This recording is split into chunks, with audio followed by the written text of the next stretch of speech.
Assalamualaikum warahmatullahi wabarakatuh.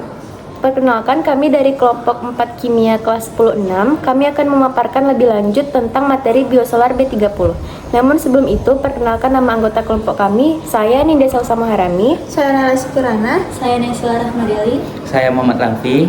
Dan 2 anggota lagi yaitu Fatan Maulana dan Panji Kurniawan. Kimia hijau adalah suatu pendekatan terhadap perancangan, proses pembuatan, dan pemanfaatan produk-produk kimia sedemikian rupa, sehingga dapat mengurangi atau menghilangkan bahaya dampak buruk zat kimia terhadap lingkungan, termasuk manusia. Berikut 12 prinsip kimia hijau. Yang pertama, pencegahan polusi atom. Pencegahan polusi atom ialah merancang proses kimia untuk menghasilkan produk dengan jumlah limbah minimal, menghindari pembentukan produk samping yang tidak diinginkan. 2. Efisien atom. Maksimal penggunaan semua bahan yang terlibat dalam reaksi kimia dan mengurangi limbah yang dihasilkan. 3. Sintesis yang lebih aman. Menggunakan reagen dan bahan kimia yang kurang berbahaya atau tidak berbahaya untuk manusia dan lingkungan. 4. Penggunaan pelarut yang aman dan toleran terhadap lingkungan. Memilih pelarut yang berbasis air atau pelarut ramah lingkungan daripada pelarut organik yang berbahaya. 5. Energi yang efisien.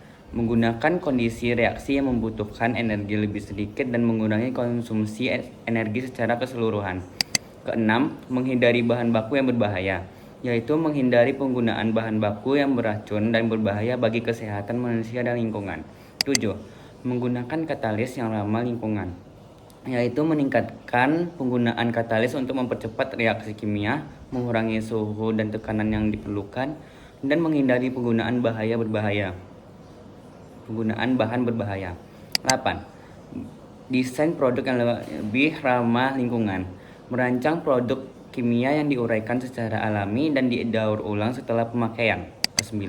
Mengurangi derivasi, yaitu menghindari penggunaan pengganti yang tidak perlu atau mengurangi langkah-langkah derivasi dalam proses sintesis. 10. Kecuali solvents. Minimalkan penggunaan pelarut organik yang berbahaya dan mencari alternatif ramah lingkungan. Ke-11, analisis kimia untuk real time. Penggunaan metode analisis yang tepat dan efisien untuk mengendalikan dan memonitor reaksi secara langsung. Ke-12, preventif dalam desain kimia, memasukkan pertimbangan kimia hijau dalam tahap awal perencanaan dan desain produk dan proses kimia. Biosolar B30 adalah jenis bahan bakar yang digunakan dalam kendaraan bermotor. Nama B30 mengacu pada komposisinya, di mana B mewakili biodiesel dan 30 mewakili presentase biodiesel dalam campuran tersebut.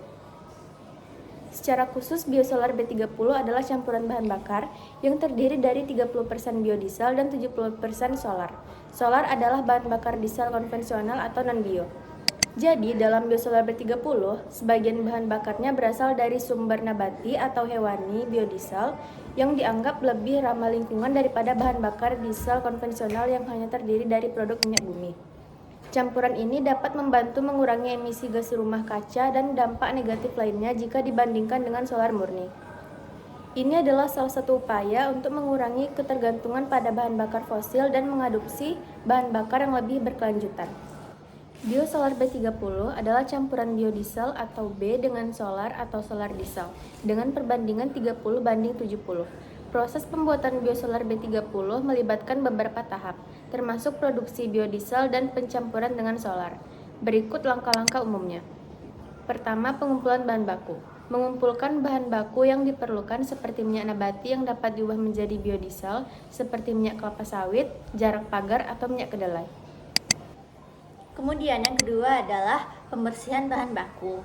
Bahan baku yang dikumpulkan mungkin perlu dibersihkan dan diproses sebelum digunakan dalam produksi biodiesel. Yang ketiga ada pengolahan biodiesel. Biodiesel diproduksi melalui proses transesterifikasi, di mana minyak nabati diubah menjadi biodiesel dengan bantuan reagen tertentu seperti metanol atau etanol. Yang keempat ada pemurnian biodiesel. Biodiesel hasil produksi dapat mengandung zat-zat yang tidak diinginkan. Oleh karena itu, perlu dilakukan pemurnian untuk menghilangkan kontaminan tersebut. Pengujian kualitas. Melakukan pengujian untuk memastikan bahwa biodiesel yang dihasilkan memenuhi standar kualitas yang ditentukan, seperti ASTM D6751 atau setara. Pencampuran dengan solar. Biodiesel yang telah dicampurkan dengan solar yang dalam perbandingan 30:70, campuran ini disebut biosolar B30. Ketujuh, pengemasan dan distribusi. Produk akhirnya biosolar. Perbandingan antara biosolar B30 yaitu campuran biodiesel 30% dan solar 70%, dan sumber energi non-bio seperti solar murni atau bahan bakar fosil melibatkan beberapa aspek. Yang pertama itu adalah keberlanjutan. Biosolar B30 lebih berkelanjutan dibandingkan bahan bakar fosil murni karena memiliki komponen biodiesel yang berasal dari sumber nabati atau hewan. Namun, sumber energi non-bio seperti panel surya memiliki jejak karbon yang lebih rendah dan lebih berkelanjutan dalam jangka panjang. Yang kedua, ada emisi karbon. Biosolar B30 cenderung menghasilkan lebih sedikit emisi karbon daripada solar murni karena sebagian bahan bakarnya adalah biodiesel yang dapat lebih ramah lingkungan. Namun, emisi ini masih lebih tinggi dibandingkan dengan sumber energi non-bio seperti panel surya atau tenaga angin yang hampir tidak menghasilkan emisi karbon saat digunakan. Yang ketiga, ada efisiensi energi. Efisiensi energi bisa berbeda-beda tergantung kegunaannya. Misalnya, dalam kondisi tertentu, mesin diesel mungkin lebih efisien daripada teknologi yang menggunakan energi listrik dari panel surya. Namun, efisiensi ini juga tergantung pada faktor-faktor seperti teknologi dan aplikasi yang digunakan. Yang keempat, ada biaya. Biaya biosolar B30 dan sumber energi non-bio bisa bervariasi tergantung pada lokasi, infrastruktur, dan faktor ekonomi lainnya.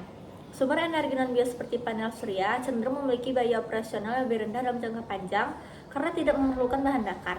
Jadi, perbandingan antara biosolar B30 dan sumber energi non-bio tergantung pada berbagai faktor, termasuk keinginan, emisi karbon, efisiensi dan biaya, serta penggunaan dan aplikasi spesifiknya.